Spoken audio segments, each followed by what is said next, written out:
श्री नवनाथ कथासार अध्याय 33.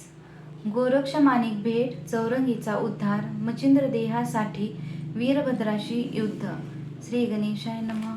मच्छिंद्रनाथाच्या अनुमतीने प्रयाग क्षेत्राहून निघालेला गोरक्ष नाना तीर्थाचे भ्रमण करीत गोदावरीच्या काठावर वसलेल्या भामानगरास गेला. तहान भुकेने व्याकुळ होऊन तो एका शेतापाशी आला. तेथे माणिक नावाचा एक 10 वर्षाचा मुलगा काम करीत होता. मध्यान्हवेळी हातपाय धुवून तो एका झाडाखाली भोजनास बसला. गोरक्षाने तेथे जाऊन भिक्षा मागितली असता माणिकने स्वतःसाठी पत्रावळीवर वाढलेले सर्व अन्न त्याच्या स्वाधीन करून पाणी पिण्यासाठी गार पाण्याचे मडकेही दिले. गोरक्षाने ते सर्व खाऊन तृप्तीचा ढेकर दिला. त्यावेळी त्या लहानग्या कृषकपुत्राचे प्रेमळ आदरातिथ्य पाहून गोरक्षाला त्याच्यावर कृपाप्रसाद करावा असे वाटले. त्याने त्याला नाव विचारले असता तो म्हणाला, महाराज, आपले काम झाले ना, आता नावागावाची चौकशी कशाला? तुम्ही आपल्या वाटेने जा. ते विचित्र उत्तर ऐकून गोरक्षाला मौज वाटली. तो म्हणाला, तू मला स्वतः न जेवता जे अन्न दिलेस त्यामुळे मी प्रसन्न झालो आहे. तरी तुझी एखादी इच्छा सांग, मी ती नक्की पूर्ण करेन. माणिक म्हणाला, तुम्ही पोटासाठी दारोदार हिंडता, तुम्ही मला काय देणार? त्यापेक्षा तुम्हीच काहीतरी मागून घ्या आणि रस्ता सुधारा.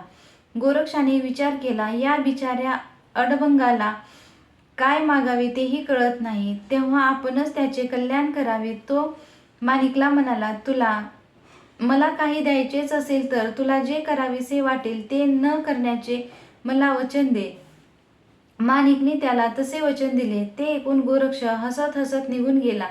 गोरक्ष गेल्यावर माणिकने शेतातले सामान डोक्यावर घेतले आणि घरी जाण्यास निघाला. तोच त्याला दिलेल्या वचनाची आठवण झाली आणि तो तसाच उभा राहिला. हळूहळू त्याचे मन निर्विषय होऊन त्याची समाधी लागली. वायू भक्षण करीत तो उभाच राहिला. त्यामुळे कालांतराने त्याचा देह कृश होऊन तो केवळ हाडांचा सांगाडा उरला. चौरंगीचा उद्धार. माणिकला त्याच्याच वचनात गुंतवून गोरक्षाने मोठ्या खुबीने त्याला तपश्चर्येस लावले आणि बद्रिकेदाराचे दर्शन घेऊन तो त्वरेने चौरंगीच्या गुहेकडे गेला. तेथे त्याला चौरंगीचे सर्वांग वारुळाने वेष्टून टाकलेले असून अस्थिपंजर झालेला चौरंगी स्वतःला विसरून शिळेकडे दृष्टी लावून तपश्चर्या करीत असलेला दिसला. ते पाहून गोरक्ष हळहळला. त्याने त्याच्या अंगावरील वारूळ दूर केले. तेव्हा त्याला तपोबलाने नवीन हातपाय आलेले पाहून गोरक्षाला अत्यंत आनंद झाला. त्याच्या साधनेविषयी धन्यद्वार काढून त्याने त्याला सावध केले. गुहेबाहेर आणून त्याला कृपादृष्टीने पाहिले तेव्हा चौरंगीच्या अंगात पुन्हा बळ आले. गुरुदेव, मी आज सनाथ झालो असे म्हणून चौरंगीने त्याला वंदन केले. गोरक्षाने त्याच्या खाण्यापिण्याची चौकशी केली तेव्हा त्याने मला त्याबद्दल काही सांगता येणार नाही असे उत्तर दिले. ते ऐकून गोरक्षाने चामुंडेला विचारले असता ती म्हणाली, आपल्या आज्ञेनुसार मी रोज ताजी फळे आणून ठेवीत होते, पण शिळेकडे लक्ष असल्याने चौरंगी त्याच्याकडे डुंकूनही पाहत नसे. आपले म्हणणे खरे असल्याचे दाखविण्यासाठी तिने गोरक्षाला त्या फळाचे ढीगही दाखवले. ते पाहून गोरक्षाला त्याच्याबद्दल अधिकच आदर वाटला. त्याने आपला वरदहस्त त्याच्या मस्तकी ठेवून त्याला ब्रह्मन सनातन केले. त्याला बद्रिका आश्रम शिवालयात नेऊन त्याची व शंकराची प्रत्यक्ष भेट घडविली. त्यानंतरच्या 6 महिन्यात त्याला सर्व प्रकारच्या विद्या शिकवून देवतांकडून वरदान देविले. मग चौरंगी व गोरक्ष कौंडिन्यपुरास गेले. तेथे गोरक्षाने चौरंगीला त्याच्यावर अत्याचार करणाऱ्या त्याच्या पित्यावर शशांगरावर सूड उगविण्यास सांगितले. तेव्हा चौरंगीने वाताअस्त्राच्या साहाय्याने वादळ निर्माण करून त्याचे विस्तीर्ण उपवन उद्ध्वस्त केले आणि तेथे काम करणाऱ्या शेकडो माळ्यांना व रक्षकांना आकाशात भिरकावून खाली आदळले. हा प्रकार राजाला कळताच त्याने दूत धाडून त्वरेने चौकशी केली. तेव्हा दूतांनी त्याला उपवनाजवळील पानवट्यावर 2 महाप्रतापी व तेजस्वी जती आढळल्याचे सांगितले. ते मच्छिंद्र व गोरक्ष असावेत असा विचार करून शशांगर त्यांना ससैन्य भेटावयास गेला.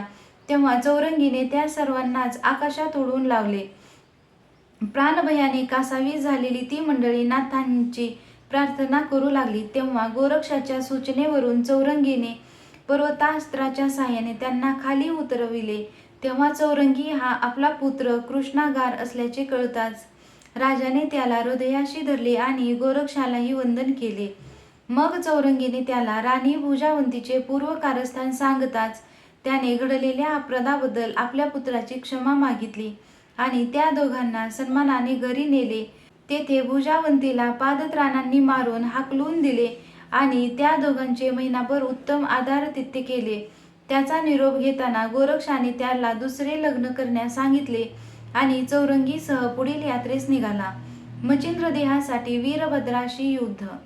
सर्वप्रथम ते प्रयागास गेले. तेथे गोरक्षाने पुजारिणीकडे मच्छिंद्र देहाच्या सुरक्षिततेबद्दल विचारणा केली असता तिने त्याच्या चरणावर कोसळून ते गुहा रेवती राणीकडे प्रकट केल्याचे सांगितले. ते ऐकून धक्का बसलेल्या गोरक्षाने विवर उघडून पाहिले तर आत देह दिसेना.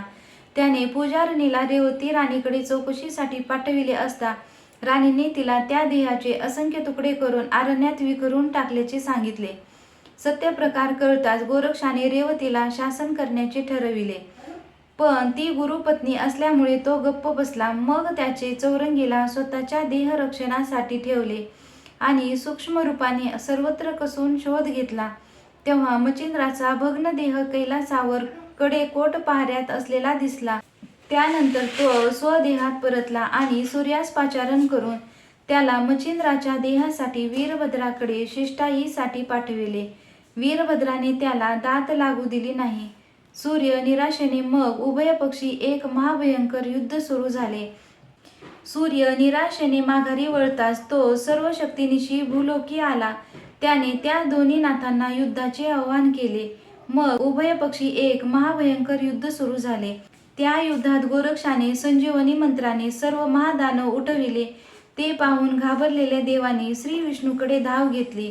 त्यांनी शंकरांना बोलावून घेतले आणि त्वरेने भूलोकी आले. त्यांनी गोरक्षाला समजावण्याचा प्रयत्न केला, मग तो ऐकेना. तेव्हा त्यांनी चामुंडांना सांगून मच्छिंद्राचा भग्न देह त्याच्या स्वाधीन केला.